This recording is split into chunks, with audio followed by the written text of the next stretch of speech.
नमस्कार साथियों, welcome to class again सबकी कक्षा में आप सभी का स्वागत है। साथियों, इस वीडियो में हम लोग चर्चा करने वाले हैं इजराइल और हमास के बीच जो जंग चल रहा है, इसी जंग के बीच इंटरनेशनल क्रिमिनल कोर्ट इजरायली प्रधानमंत्री बेंजामिन नेतन्याहू के खिलाफ गिरफ्तारी वारंट जारी कर सकता है। उन पर हमास जंग में युद्ध अपराध का आरोप है। आईसीसी के चीफ प्रोसिक्यूटर करीम खान ने कोर्ट में नेतन्याहू और इजराइल के रक्षा मंत्री के खिलाफ अरेस्ट वारंट की मांग की है। इजराइल के रक्षा मंत्री पर आरोप है कि उन्होंने जानबूझकर इजरायली सेना को फिलिस्तीनी नागरिकों को टारगेट करने का आदेश दिया है। उन्होंने गाजा में मानवीय मदद को पहुंचाने से रोका है, जिससे वहां भुखमरी के हालात बन गए हैं। इसके अलावा नेतन्याहू ने जंग के बहाने फिलिस्तीनियों की हत्याएं करवाई और गाजा को तबाह करने की कोशिश की। आईसीसी के जज अब इस बात पर विचार कर रहे हैं कि वे नेतन्याहू के खिलाफ वारंट जारी करेंगे या नहीं करेंगे। नेतन्याहू ने अपने ऊपर लगे सभी आरोपों को बेतुका और झूठा बताया है। उन्होंने कहा कि अगर वारंट जारी होता है तो ये सिर्फ एक नेता नहीं बल्कि पूरे इजराइल के खिलाफ होगा। इजरायली नेताओं के अलावा अंतर्राष्ट्रीय कोर्ट हमास के लीडर इस्माइल हानिये और याह्या सिनवार के खिलाफ भी युद्ध अपराधों को लेकर वारंट जारी कर सकता है। हमास पर आरोप है कि 7 अक्टूबर 2023 को इजराइल पर हमले के दौरान वहां के नागरिकों और खासकर महिलाओं पर अत्याचार किए। यूनाइटेड नेशन और कई मीडिया रिपोर्ट्स में इजरायलियों की बेरहमी से हत्या और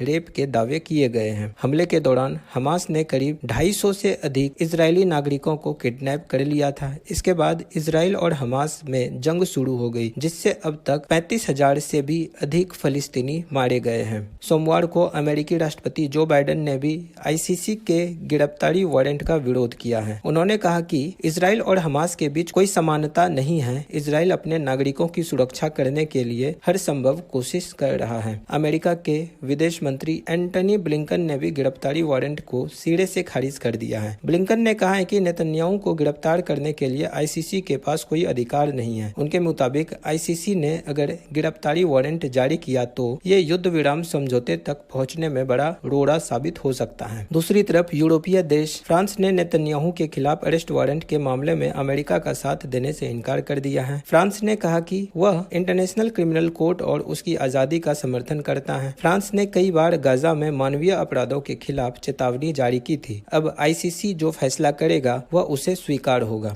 आईसीसी के प्रोसिक्यूटर करीम खान ने बताया कि इजरायली रक्षा मंत्री योव गैलेंट, हमास के नेता इस्माइल हानिये और हमास के मिलिट्री चीफ मोहम्मद देईफ के खिलाफ भी गिरफ्तारी वारंट जारी करने की मांग की गई है। अब अगर आप सभी लोगों को ये पता नहीं है कि इंटरनेशनल क्रिमिनल कोर्ट क्या है, तो उसके बारे में थोड़ी बहुत जानकारी इकट्ठा कर लेते हैं। आईसीसी यानी कि इंटरनेशनल क्रिमिनल कोर्ट नीदरलैंड के द हेग में स्थित एक अस्थायी इंटरनेशनल कोर्ट है। 1998 में इसकी स्थापना हुई थी। इसका कानूनी आधार रोम स्टैट्यूट या अधिनियम है। आईसीसी 4 प्रमुख अपराधों के लिए जिम्मेदारी तय करता है। पहला नरसंहार, दूसरा मानवता के खिलाफ अपराध, तीसरा वार क्राइम और चौथा आक्रामकता का अपराध। इसका काम इंटरनेशनल क्रिमिनल जस्टिस के जरिए दोषियों को दंडित करना है। आईसीसी के 123 सदस्य देश हैं। रूस और यूक्रेन दोनों इसके सदस्य नहीं हैं। 1 जुलाई 2002 को इंटरनेशनल क्रिमिनल कोर्ट यानी कि आईसीसी की शुरुआत हुई थी। यह संस्था दुनिया भर में होने वाले वार क्राइम, नरसंहार और मानवता के खिलाफ अपराधों की जांच करती है। यह संस्था 1998 के रोम समझौते पर तैयार किए गए नियमों के आधार पर कार्यवाही करती है। इंटरनेशनल क्रिमिनल कोर्ट का मुख्यालय द हेग में है। ब्रिटेन, कनाडा, जापान समेत 123 देश रोम समझौते के तहत इंटरनेशनल क्रिमिनल कोर्ट के सदस्य हैं। आईसीसी ने यूक्रेन में बच्चों के अपहरण और डिपोर्टेशन के आरोपों के आधार पर रूस के राष्ट्रपति पुतिन के खिलाफ अरेस्ट वारंट जारी किया था। इंटरनेशनल क्रिमिनल कोर्ट आरोपियों की गिरफ्तारी के लिए सभी सदस्य देशों को वारंट भेजता है। आईसीसी का ये वारंट सदस्य देशों के लिए सलाह की तरह होता है और वे इसे मानने के लिए बाध्य नहीं होते हैं। इसकी वजह यह है कि हर संप्रभु देश अपने आंतरिक और विदेश मामलों में नीति बनाने के लिए स्वतंत्र होता है। दूसरी अंतर्राष्ट्रीय संस्थाओं की तरह ही आईसीसी भी हर देश की संप्रभुता का सम्मान करती है। अपने 20 साल के इतिहास में आईसीसी ने मार्च 2012 में पहला फैसला सुनाया था। आईसीसी ने यह फैसला डेमोक्रेटिक रिपब्लिक ऑफ कोंगो के उग्रवादी नेता थॉमस लुबांगा के खिलाफ सुनाया था। जंग में बच्चों को भेजे जाने के आरोप में उनके खिलाफ केस चलाया गया था। इस आरोप में उसे 14 साल के लिए जेल की सजा सुनाई गई थी। इंटरनेशनल क्रिमिनल कोर्ट में